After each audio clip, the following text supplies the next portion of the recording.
राम राम, जय हिंद मित्रों। लाइक कर देना, शेयर कर देना, सब्सक्राइब कर देना और क्रांतिकारी साथियों को भी बता देना जिनको रोजगार मिलने जा रहा है कि उनके रोजगार छीनने वाले आपके पर्यावरण हितैषी बनकर बैठे हुए हैं। ये लगभग वो ही इलाका होगा, लगभग लेबर क्वार्टरों को काम स्टार्ट हुआ था जहां एथेनॉल फैक्ट्री टिब्बी के राठीखेड़ा के अंदर लगाई जानी है। तो इस इलाके के अंदर एक शानदार कुंभ की शुरुआत होने वाली है, औद्योगिक कुंभ। इस औद्योगिक कुंभ से यहाँ के लोगों को लगभग 10,000 लोगों को रोजगार मिलने की संभावना है और 1,000 लोगों को सीधा सीधा रोजगार मिलेगा। कैसे मिलेगा कि यहाँ जब उद्योग लगेगा तो ये 8-8 घंटे की शिफ्ट में चलेगा और प्रत्येक घंटे में 250 लोगों की रिक्वायरमेंट डीपीआर के अंदर मेंशन की गई है। इसके साथ एक इकोसिस्टम डेवलप होगा। रेलवे लाइन की मंजूरी हो चुकी है, रेल डेडिकेटेड कॉरिडोर बनेगा, लगभग 13 लाख लीटर जो एथेनॉल बनेगा रोजाना। इसके साथ एग्रो वेस्टेज जो खेती से निकलने वाले अपशिष्ट हैं, जैसे धान की पराली है, बी ग्रेड का धान है, वो सारा इसके अंदर लाखों टन काम में आएगा। पूरे साल रोजगार मिलेगा। तो इसका मतलब ये हमारे जीवन से जुड़ी हुई बात है। पर्यावरण प्रदूषण को लेकर जो भ्रांति फैलाई जा रही है वो निरर्थक है।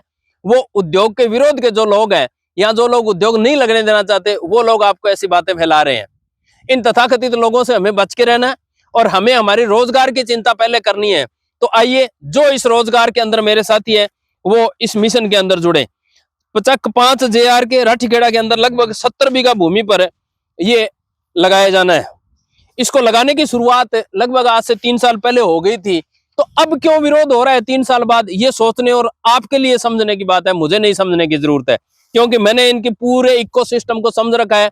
ये लोग वेस्ट बंगाल से बर्बादी की कहानी लिखते हुए चले थे और हनुमानगढ़ को बर्बाद करने पे तुले हुए हैं। इनके झंडे वालों के जो कारनामे है ना, वो आप जो स्पिनिंग मिल है वहां आकर के देख सकते हो। ये झंडे बहुत खतरनाक है। जब तक इनके झंडों को डंडे पकड़े रखोगे ना, आप बर्बादी का इतिहास लिखने के खुद जिम्मेवार होगे। 24 मेगावाट का भी प्लांट लगाया जाना है, जिससे विद्युत आपूर्ति सुनिश्चित हो सकेगी, किसानों को दिन में बिजली मिल सकेगी, आसपास के ट्यूबवेलों को दिन की बिजली मिल सकेगी। ये भी एक बहुत बड़ा इसी उद्योग धंधे के साथ जुड़ा हुआ कार्यक्रम होगा। इसके अलावा जीरो लिक्विडिटी डिस्चार्ज होगा, मतलब वेस्टेज कुछ नहीं निकलेगा। रिसाइकलिंग टेक्नोलॉजी पर यह काम करेगा, क्योंकि नई टेक्नोलॉजी से लगाया जा रहा उद्योग धंधा है।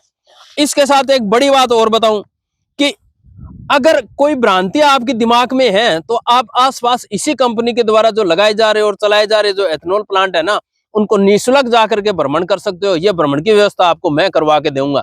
ये मेरी व्यक्तिगत रूप से जिम्मेवारी है, आपका घर से 1 रुपया नहीं लगने दूंगा। क्यों कि जिले के अंदर उद्योग लगाया जाना बहुत जरूरी है। पर्यावरण की चिंताओं को दरकिनार हम नहीं कर रहे हैं। हमें भी पता है कि पर्यावरण की चिंता होनी चाहिए, परंतु रोजगार को पहले रख करके दूसरी पर्यावरण की चिंता होनी चाहिए। यह पर्यावरण हितैषी उस दिन कहां गए थे जब 2021 और 22 के अंदर फैक्ट्री वालों को जमीन बेच रहे थे, तब इनको पर्यावरण की चिंता नहीं थी। तो इन दलालों को और दलालों को गिरोह से सावधान रहने की आवश्यकता है। आइए इनको इन्हीं की भाषा में जवाब दें, ताकि ये भविष्य में ऐसी कोई गुर्रेज नहीं करें और हमारे रोजगार पर कठोराघात नहीं करें। ये वो लोग हैं जिन्होंने आपको खेत में गए होंगे, मजदूरी भी समय पर नहीं दी होगी और आज आपको पर्यावरण का ज्ञान पिलाने के लिए आए हैं। अगर कोई इस विषय पर सार्थक बहस करना चाहे कि एथेनॉल फैक्ट्री से लगाने से क्या फायदे क्या नुकसान होने चाहते हैं, तो किसी भी समय मेरे साथ मेरे स्टूडियो के अंदर आ सकता है और बातचीत कर सकता है। धन्यवाद। जय हिंद।